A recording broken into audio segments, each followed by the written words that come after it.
कटक सदर किशननगर ठारे आम आसी पहुँचु।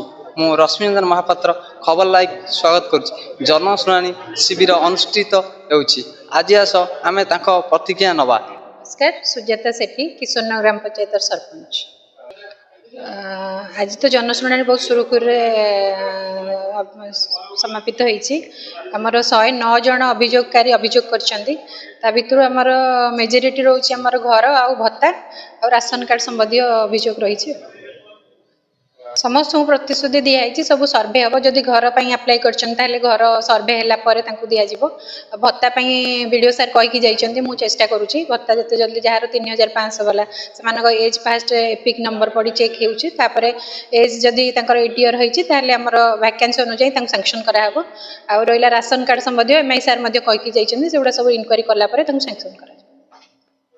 साहू रामचंद्रपुर आसती मोर घर पाइकिना खंडे ना फनी ठार देवे बोली मत कहते कि दौना जरी खंडे देकी फनी रे मत जरी खंडे देले आउ किसी देले ना 12 BMW सार देखिक आउछनी घर देखिक आउछनी भांगी गला कथा भी देले ना खाली घर खंडे एमती बारंबार पकाउछि टोटाल दबा को भी मन करना देखुछंती मोर माटी घर भांगी गला आउ गोटे पुणी माटी घर करछि कथा भी दौना